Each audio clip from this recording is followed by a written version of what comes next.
मणिपुर में महीनों से आग लगी हुई है, लोग मारे जा रहे हैं। और अगर आपने देखा होगा तो प्रधानमंत्री हंस हंस के बोल रहे थे, मुस्कुरा रहे थे, जोक्स क्रैक कर रहे थे।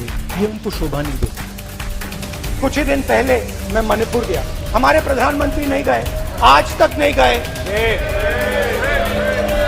मैंने महिलाओं से बात की, बच्चों से बात की, जो हमारे प्रधानमंत्री जी ने आज तक नहीं की। हालेलुया। जय मसीह के प्रियो, जैसा कि आप सब मणिपुर के हालातों को जान रहे हैं, वहाँ कुछ भी नॉर्मल नहीं है। चीज़ें आज भी वैसी ही हैं। लोग डरते हुए अपने जीवन में आगे बढ़ रहे हैं। आज तक सरकार मणिपुर को लेकर किसी नतीजे में नहीं आई है, जैसे कि उन्होंने सब कुछ भुला दिया है। मोदी जी ना तो सांसद भवन में, ना ही मीडिया पर आकर कोई भी बात कर रहे हैं। लेकिन इस समय सिर्फ एक ही व्यक्ति जो मणिपुर के लिए अपने आवाज को उठाया है और वहां के लोगों से मिलने गए सांसद में भी उन्होंने मणिपुर को लेकर अपनी बात रखी और उनका नाम राहुल गांधी है। मणिपुर के ऐसे हालात पर भी वहां वे लोगों से मिलने के लिए, उनके दर्द और उनके पीड़ाओं पर बात करने के लिए वहां पहुंचे। आप एक वीडियो को देखिए जहां उन्होंने अपनी बात कही है। मणिपुर में महीनों से आग लगी हुई है, लोग मारे जा रहे हैं। और अगर आपने देखा होगा तो प्रधानमंत्री हंस हंस के बोल रहे थे, मुस्कुरा रहे थे, जोक्स क्रैक कर रहे थे। ये उनको शोभा नहीं देता। कुछ ही दिन पहले मैं मणिपुर गया, हमारे प्रधानमंत्री नहीं गए, आज तक नहीं गए। मैंने महिलाओं से बात की, बच्चों से बात की, जो हमारे प्रधानमंत्री जी ने आज तक नहीं किया। मगर मैं आपको दो उदाहरण देना चाहता हूँ। एक महिला मुझे कहती है, मैंने कहा क्या हुआ तुम्हारे साथ? कहती है मेरा छोटा सा बेटा, एक ही बच्चा था मेरा, मेरे सामने, मेरे आंखों के सामने उसको गोली मारी है। मैं पूरी रात उसकी लाश के साथ लेटी रही, मुझे डर लगा, मैंने अपना घर छोड़ दिया, जो भी मेरे पास था वो मैंने छोड़ दिया। मैंने उनसे पूछा कुछ तो लाई होगी? कहती है नहीं। और फिर इधर उधर ढूंढती है और एक फोटो निकालती है और मुझे कहती है यही मेरे पास अब बची है। एक और उदाहरण, दूसरे कैंप में मैं, एक महिला मेरे सामने आती है, मैं उससे पूछता हूँ क्या हुआ तुम्हारे साथ? जैसे ही मैंने उससे सवाल पूछा तुम्हारे साथ क्या हुआ, वैसे ही एक सेकंड में वो कांपने लगी।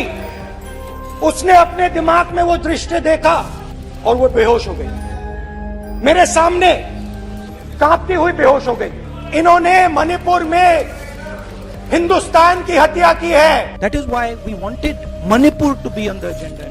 And what did the Prime Minister do? He ridiculed the state. He ridiculed the women of the state. And the Prime Minister should speak not as a petty politician, as the leader of a political party, but the Prime Minister should speak with the weight of the Indian people behind him. And it's tragic to watch Mr. Narendra Modi. It's sad. He is our representative. He's my representative. He's all our representative. There's a complete misunderstanding in the mind of Narendra Modi ji about what the Prime Minister of India is. आपने देखा कि कैसे राहुल गांधी जी ने वहां के लोगों की बात संसद में रखी और ये पोस्ट उन्होंने अपने ही हैंडल ट्विटर पर ट्वीट किया है। वाकई इस वीडियो को देखने के बाद बहुत ही खराब लगा कि हमारे प्राइम मिनिस्टर, हमारे प्रधानमंत्री नरेंद्र मोदी संसद में कितने खुश लग रहे हैं, हंस रहे हैं। जहां उनको ये सब बातों को बताना चाहिए था, उनको इतने सीरियस मुद्दे पर भी इस तरह देखकर दुख और गुस्सा दोनों आता है कि ये इस मैटर को इतने हल्के में कैसे ले सकते हैं। संसद में इधर उधर के मुद्दों पर हंसी ठहाके लगा रहे हैं, पर मणिपुर में हुए और हो रहे इस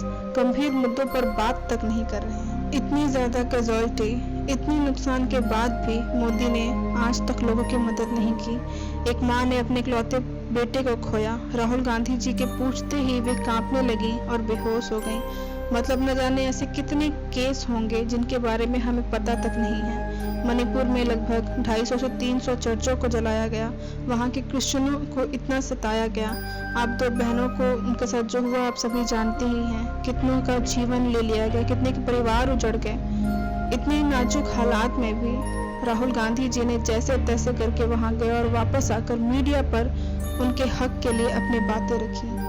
प्रियो, आज आप उन सभी लोगों के लिए प्रार्थना करें जिन्होंने अपने परिवारों को खोया, जिन्होंने इतने सताव को सहा है, क्योंकि हम सरकार से कोई उम्मीद अब नहीं कर सकते, क्योंकि ऐसा देखकर लग ही नहीं रहा कि वो इस मुद्दे पर सीरियस हैं या इसे सुधार लाना चाहते हैं। इस कंडीशन में हम सिर्फ परमेश्वर पर अपनी आशा को रखकर ये कर सकते हैं कि परमेश्वर आने वाले समय पर हर एक चीज़ों का न्याय करेंगे। हालेलुया। क्योंकि परमेश्वर का वचन कहता है रोमियो में, क्योंकि परमेश्वर किसी का पक्षपात नहीं करता। जितनों ने परमेश्वर पर विश्वास किया, परमेश्वर उन्हें कभी लज्जित होने नहीं देगा। हालेलुया। और वचन ये भी कहता है कि वह हर एक को उसके कामों के अनुसार बदला देगा।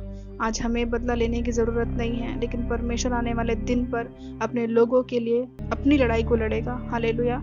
आप इस वीडियो को शेयर करें और आप अपनी राय हमें कमेंट सेक्शन में भी बता सकते हैं। जय मसीह की। परमेश्वर आप सभी को आशीष दे।